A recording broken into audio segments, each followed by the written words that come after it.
La propriété d'usage universel. Livre 1. L'impasse de l'hybridation. Partie 1. Mythes et préjugés. La propriété privée lucrative.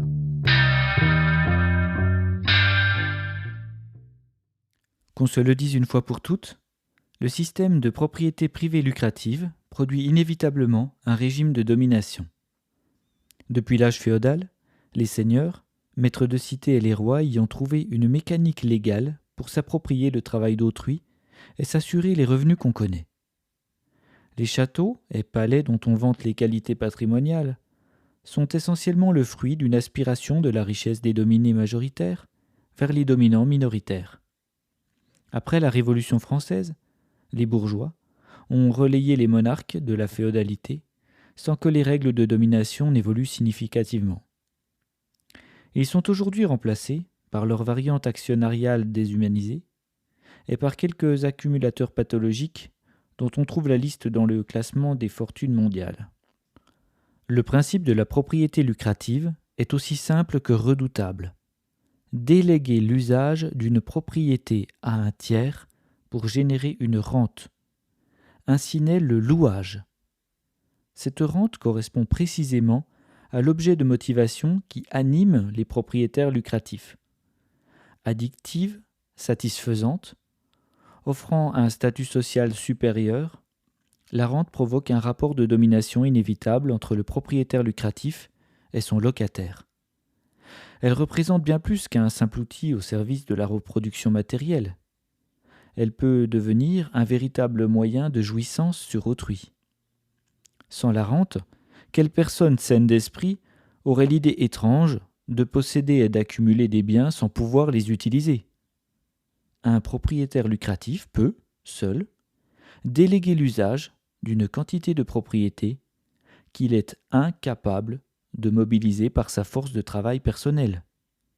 Cette quantité de propriété, soumise à la location, correspond directement à la mesure de sa puissance de domination. On peut ainsi lui attribuer un rang social, son classement dans ce que nous appellerons la chaîne de domination. La proposition manichéenne de M. Karl Marx d'une société divisée en deux classes, les bourgeois et les prolétaires, perd en réalisme au XXIe siècle, puisque tout acteur intermédiaire de la propriété lucrative s'inscrit entre ses propres locataires, moins puissants que lui, et les propriétaires lucratifs, dont il est le locataire et qui le dominent. Voilà pourquoi l'image de la chaîne de domination semble remplacer avantageusement la vision d'une séparation nette entre les classes. Cependant, on ne saurait nier que cette chaîne comporte des extrémités. Elles sont représentées d'un bout par les locataires terminaux, anciennement nommés prolétaires, et de l'autre bout par les propriétaires lucratifs dominants, essentiellement les porteurs de portefeuilles d'actions les mieux garnis. Notons aussi qu'un fossé entre les élites gouvernantes et le peuple se creuse au fur et à mesure de la progression de l'hybridation. Cette définition donnée, on comprend qu'il existe une part des propriétaires lucratifs dominants qu'on ne saurait fondre directement dans le corps d'un homme.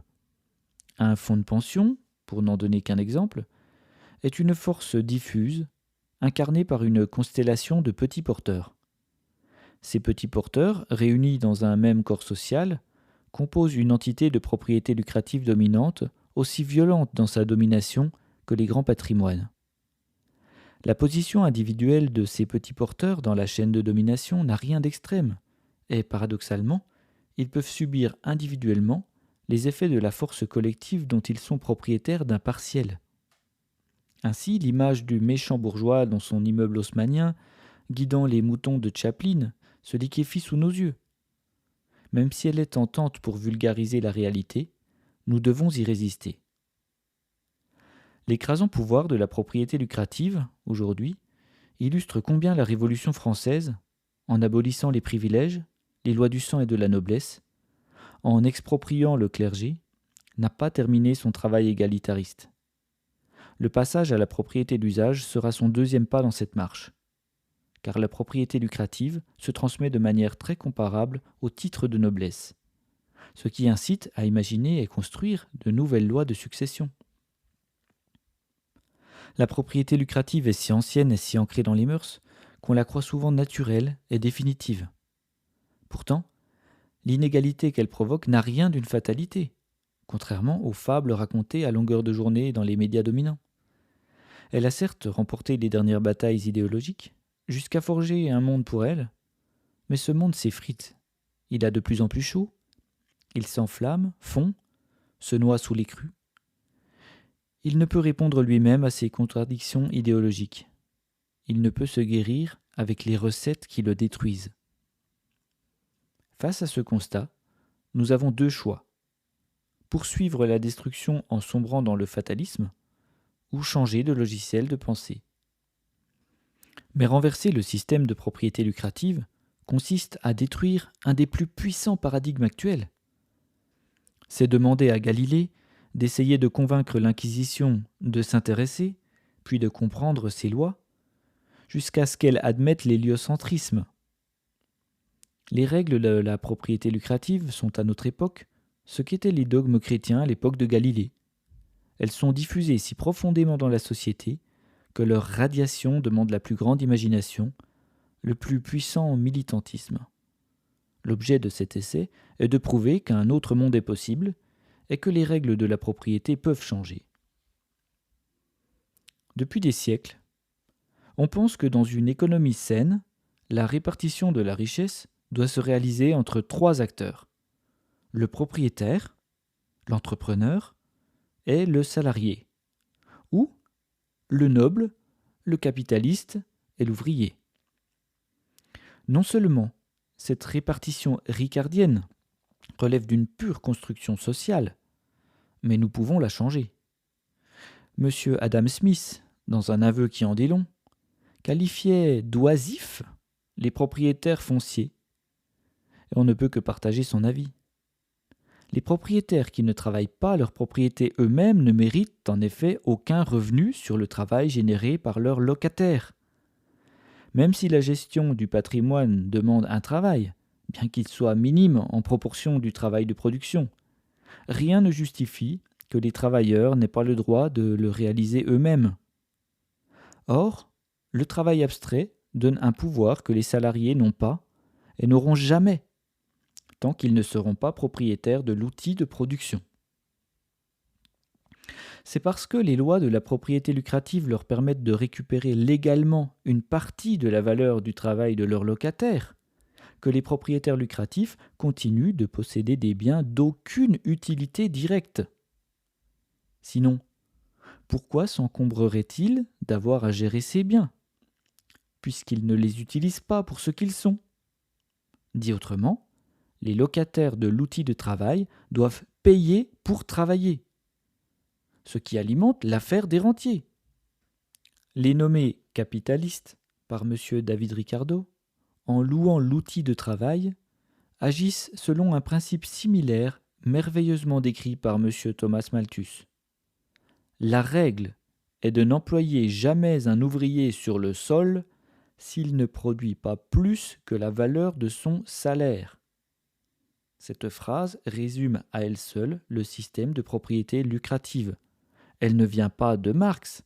Les libéraux n'ont jamais caché leurs intentions et sont restés honnêtes et lucides à propos de la domination.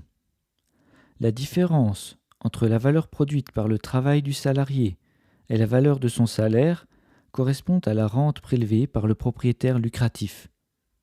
Qu'il soit propriétaire foncier ou propriétaire d'un outil de travail, un propriétaire lucratif agit selon la règle énoncée dans la citation précédente. Par déduction, on peut regrouper les deux premières catégories en une seule, à savoir que le travail des propriétaires lucratifs fonciers et des propriétaires lucratifs de l'outil de travail relève uniquement de la gestion d'un patrimoine dans le but de générer une rente. Ils ont en commun de ne pas travailler leur propriété pour ce qu'elle est, mais d'en déléguer l'usage pour générer la rente. Par conséquent, nous les nommerons génériquement propriétaires lucratifs. Et le fruit du détournement de la valeur du travail du locataire sera désigné sous le terme de rente.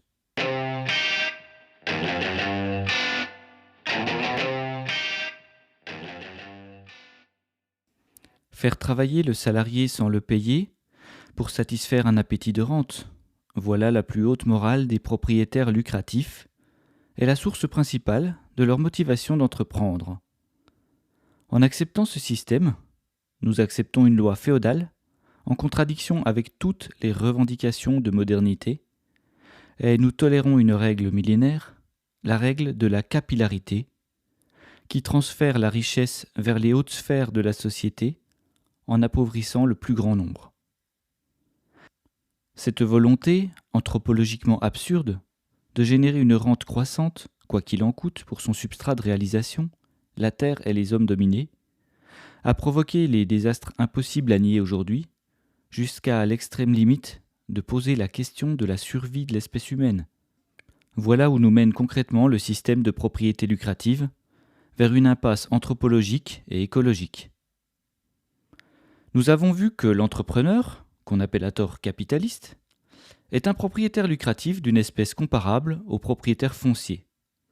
Il vit de la rente prélevée sur le locataire de sa propriété, qu'on appelle salarié, à qui il demande de fournir une part de travail gratuit en échange du droit d'usage de l'outil de production. Il est souvent observable que le capitaliste paye une rente à un propriétaire foncier et aussi à son banquier.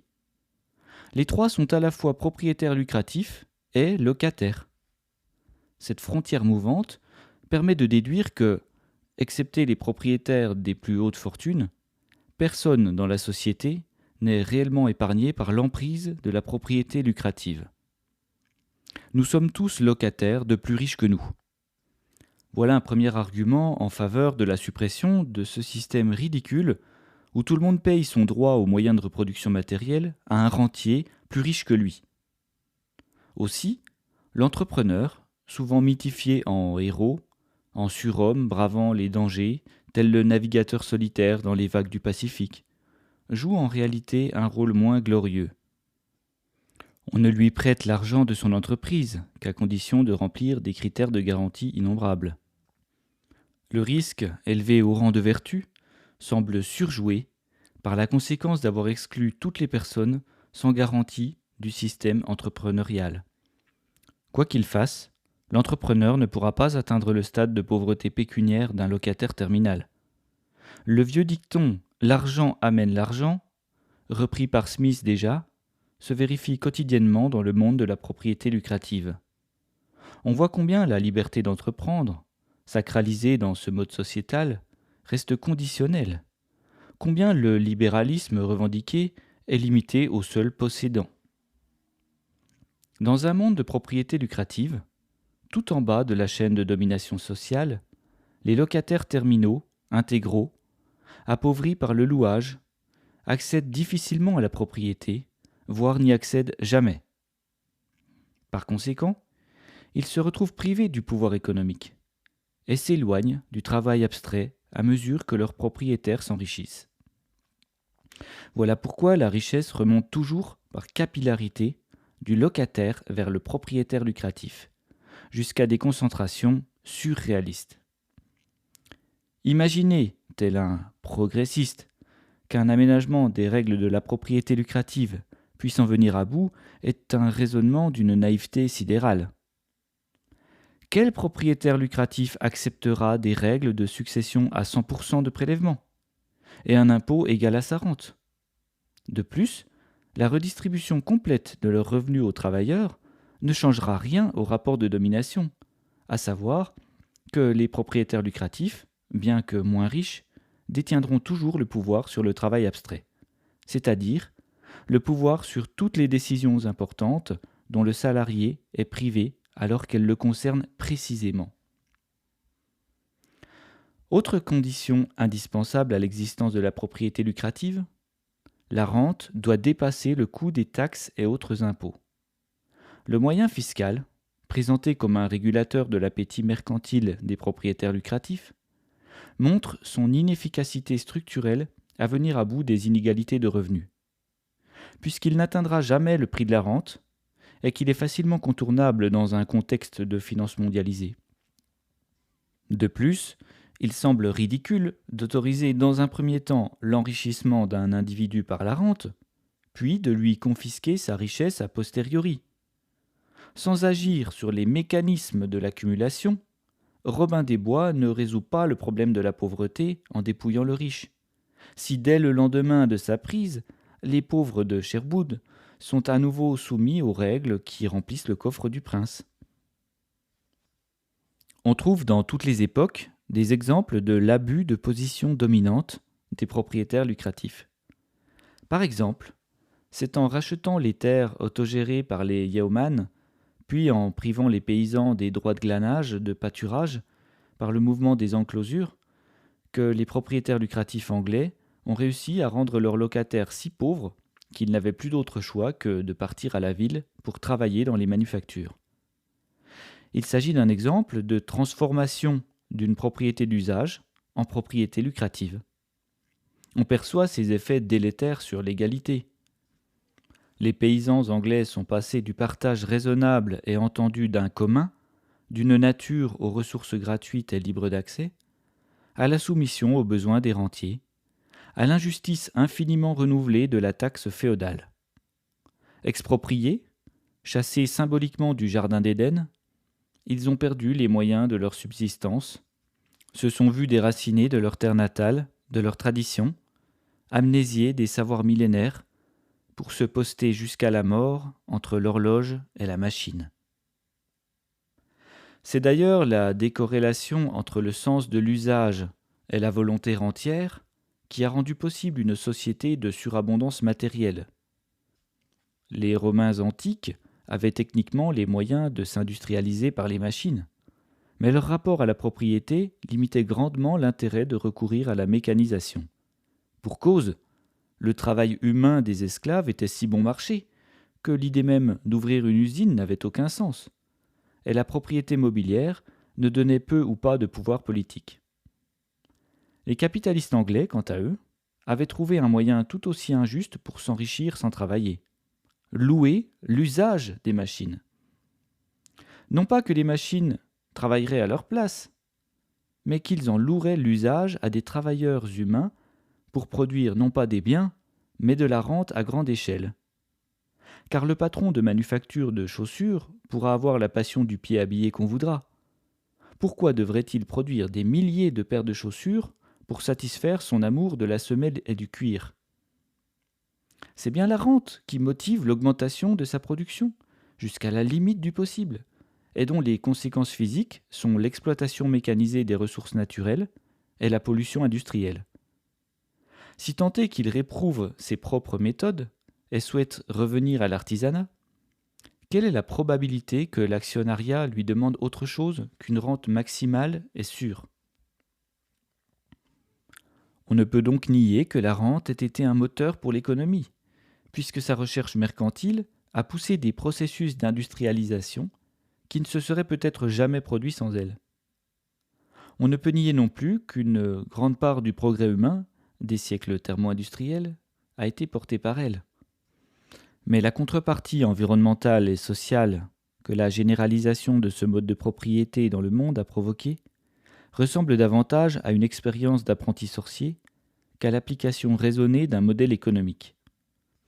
C'est d'ailleurs un argument constant des néolibéraux de vouloir simplement réguler l'ogre lucratif, ajuster leur modèle féodal.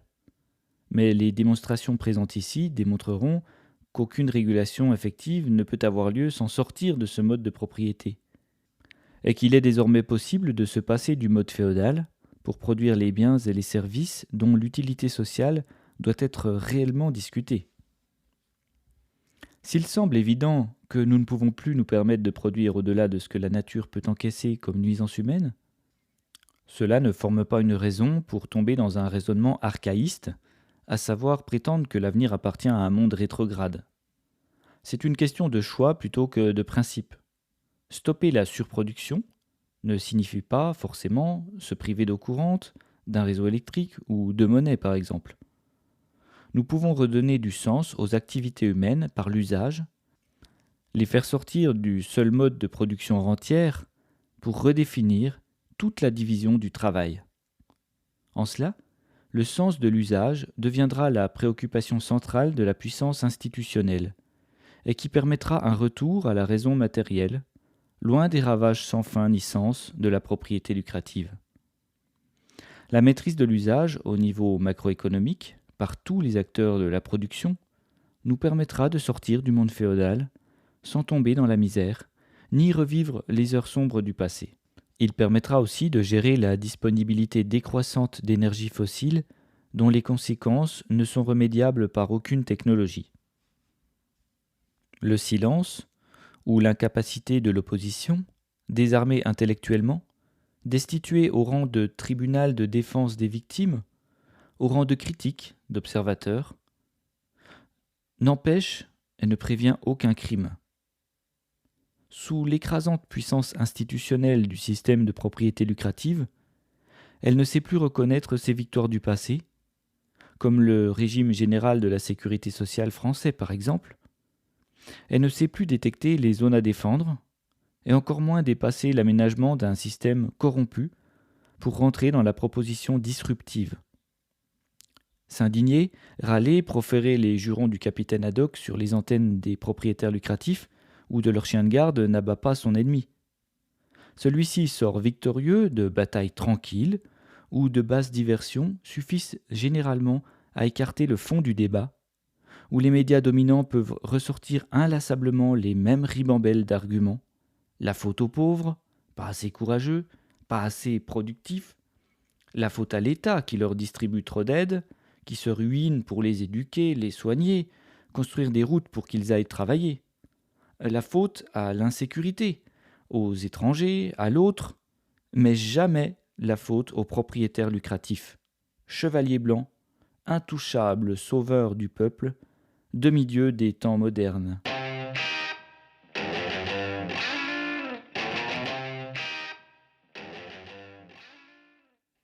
Certes, la logique pamphlétaire est utile, mais sans proposition solide, elle ne modifie en rien les rapports de domination pour les victimes tellement défendus.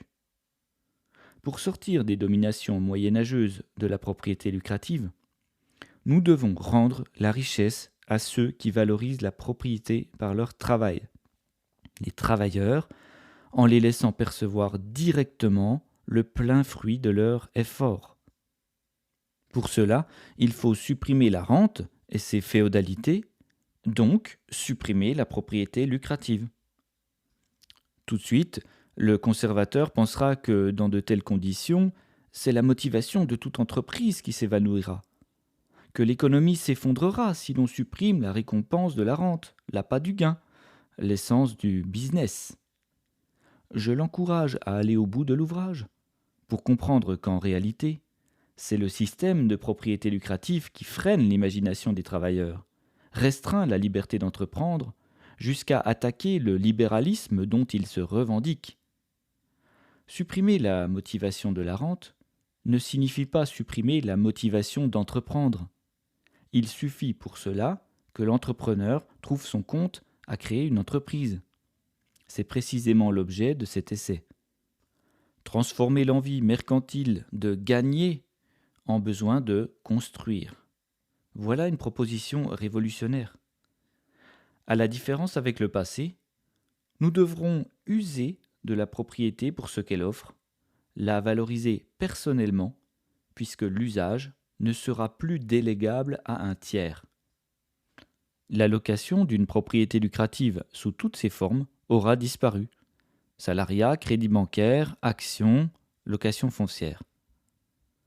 Si la proposition est radicale, c'est parce que le système de propriété lucrative a poussé la logique de l'accumulation à l'extrême jusqu'à bouleverser les équilibres de la nature, de la biodiversité au climat, et qu'il sera question en dernier ressort de l'extinction de Sapiens.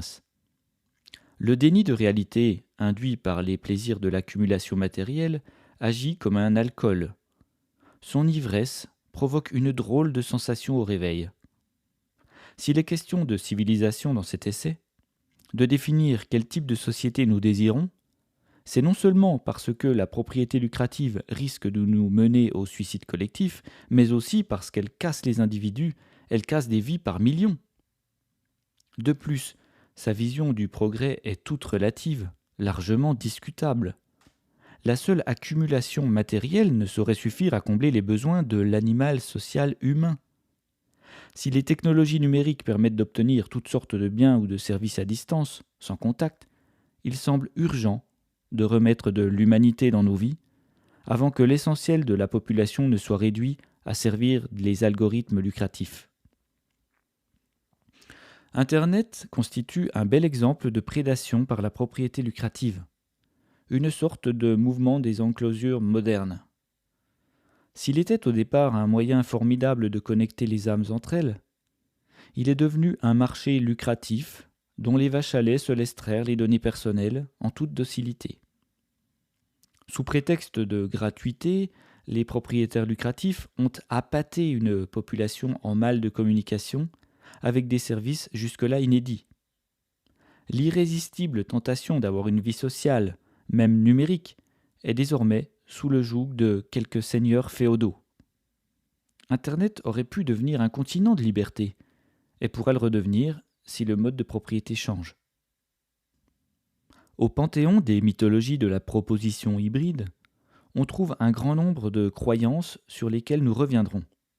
Croissance infinie, ressources illimitées, destinée galactique, dématérialisation, émancipation individuelle, technologisme, naturalité, libéralisme et j'en passe.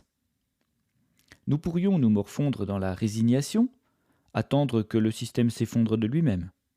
Mais il sera bientôt trop tard. L'origine des destructions du vaisseau Terre ne saurait être décorrélée du système de la propriété lucrative. On constate d'ailleurs que partout où il s'étend et se mondialise, la nature est mise à mal, pillée, saccagée, souvent de manière irréversible, dans une ambiance de discours sur le développement durable. L'expansion de la propriété lucrative réside dans sa capacité à tirer sa rente du travail des locataires, donc à s'assurer une capacité d'emprunt facile pour le propriétaire. Toutes les personnes ayant déjà construit un bonhomme de neige connaissent ce phénomène. On fait rouler une petite boule de neige de la taille du poing, et elle grossit jusqu'à l'embonpoint de notre bonhomme. L'injustice est là. Certains débutent avec un flocon, d'autres avec un ventre tout formé. Évidemment, pour celui dont le capital de départ est nul, la neige aura fondu avant que le flocon ne mène au bonhomme, quand d'autres seront nés avec un capital suffisant pour générer de la rente. Comment peut-on croire que le travail d'un être humain puisse générer une valeur échangeable de 193 milliards de dollars, Jeff Bezos en 2020, à quelques millions près, soit davantage que le PIB du Maroc? Un homme seul possède-t-il les moyens physiques de générer la richesse d'une année de production d'un pays de 36 millions de personnes? Il y a forcément un truc, une illusion, un secret, comme dans les tours de magie. Sans parler de l'impossibilité d'échanger cette valeur dans une vie de 30 000 jours, soit 6 433 333 dollars par jour. Peut-il user de sa propriété pour ce qu'elle est? Peut-il occuper simultanément les postes de toutes les personnes qu'il exproprie lucrativement? La loi l'autorise à pousser sa boule de neige, à aspirer le travail de ses locataires dans le trou noir de la rente. Voici le résultat de la propriété lucrative. Plus il collecte sa rente de propriétaire lucratif dominant, plus sa capacité d'emprunt augmente, plus il peut collecter de rente. Cet homme possède tellement d'argent qu'il n'y a point d'exagération à déclarer cet argent perdu. On rira ou on pleurera sur les épaules des naïfs qui auront cru à la fable du ruissellement. Les propriétaires lucratifs, individus rationalistes par excellence, ont eux-mêmes organisé le mode de production. Il n'y a donc aucune surprise à ce qu'il leur soit favorable. Par exemple, le remplacement de l'artisanat par la division du travail leur a permis de récolter une rente facile et croissante. En augmentant la production à dépenses de travail égales, résultat de l'optimisation des tâches, ils améliorent leur rente, même si le phénomène se perd quand la concurrence et la grande disponibilité du produit fait diminuer les profits. Ensuite, grâce à l'emploi de personnes non qualifiées, les salaires baissent et l'on peut renouveler la main-d'œuvre par les premiers venus, les plus nombreux, résultat de la simplification des tâches. L'ouvrier de base comme l'artisan qualifié perdent tous les deux, puisque l'ouvrier se voit prélever d'une rente proportionnellement supérieure à celle de l'artisan et perd en salaire, ce qui sera temporairement compensé par la baisse des prix. Il est encore moins payé pour ce qu'il génère de valeur que l'artisan qualifié. Quant à l'artisan reconverti en chômeur qualifié, il sera contraint d'accepter le jeu de l'embauche au poste, voire de travailler comme ouvrier non qualifié pour réaliser une fraction de l'art qu'il exerçait auparavant.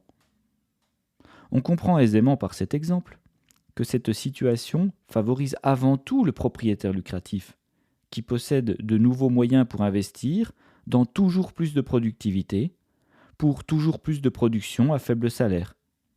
Il a tout intérêt à jouer ce jeu puisque sa rente va y progresser à chaque tour. Dans ce sens aussi, la propriété lucrative cherche l'expansion par tous les moyens. On nomme d'ailleurs cette maladie croissance. La concentration de la propriété lucrative augmente la difficulté pour les locataires terminaux de sortir de leurs conditions. Seule une division du travail entre travailleurs propriétaires peut aboutir à un résultat plus glorieux. En effet, si la rente disparaît, que tous les usagers de l'outil de travail sont propriétaires privés de l'outil de production, alors les rapports hiérarchiques d'une entreprise doivent se réorganiser intégralement. Le salaire, l'organisation des tâches, le déroulement de la production, les règles de vie de l'entreprise, rien n'y échappe. C'est d'ailleurs de cette manière qu'on passera symboliquement d'une société adolescente qui cherche ses limites à une société adulte et responsable. Reconnaître la qualité de chacun en tant que producteur de valeur et sa capacité à organiser lui-même les conditions de sa reproduction matérielle ne peut qu'améliorer le sort de millions de travailleurs. Comme la quantité totale de propriété et la quantité totale de travail sont finies à l'instant T, il est logique de comprendre que le réinvestissement de la rente a pour double effet d'exproprier les locataires, appauvris par le système de propriété lucrative, et de les rendre d'autant moins capables d'investir. La quantité de propriétés fragmentées restantes se réduit à chaque réinjection de la rente dans les propriétés lucratives. On comprend comment la logique d'agrégation mène logiquement à la formation de monopoles ou vers notre petit club de propriétaires dominants. Les mauvaises lois socialistes, qui visent à récupérer les fortunes par l'impôt progressif, sont autant de preuves de l'ignorance de leurs instigateurs. Naïvement, elles confortent le système en ralentissant le processus d'accumulation sans l'arrêter. Si maquiller le monstre de la propriété lucrative permet d'en cacher quelques traits hideux, cela ne corrige en rien ses défauts structurels. L'impôt progressif ne donne aucun droit aux locataires sur leur travail et ne résout pas l'injustice originelle que l'impôt n'égalera jamais la rente. Les congés payés, la semaine de 35 heures, représentent des compensations dérisoires quand on mesure le détournement de la rente. S'en satisfaire revient à cautionner l'accumulation imméritée des propriétaires lucratifs dominants. De plus, la solution inégalitaire qui consiste à taxer davantage les riches, en plus de leur donner un crédit social de contributeurs à la charité, grave dans le marbre la domination sans la résoudre. On pourra toujours argumenter qu'ils payent plus d'impôts en quantité que les pauvres.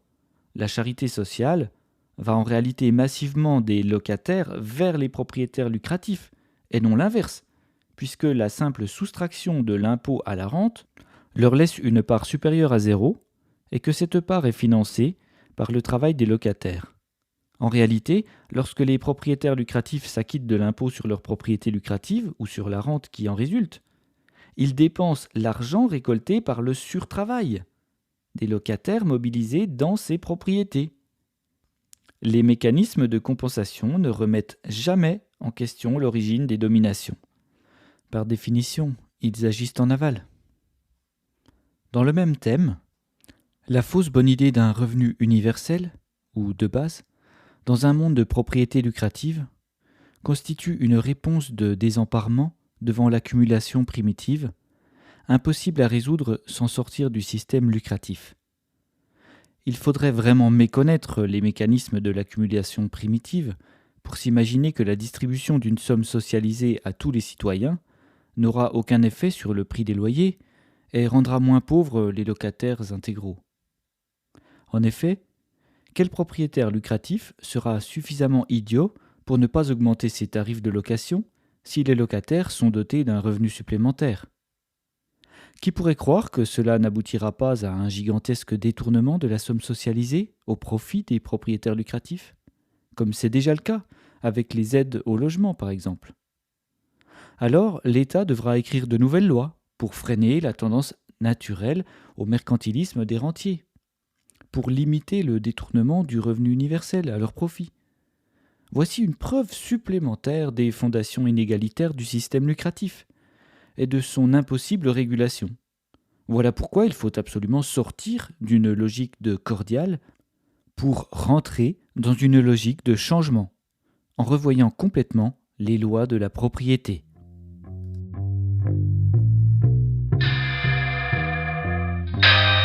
Retrouvez le texte intégral sur lapropriétédusage.com.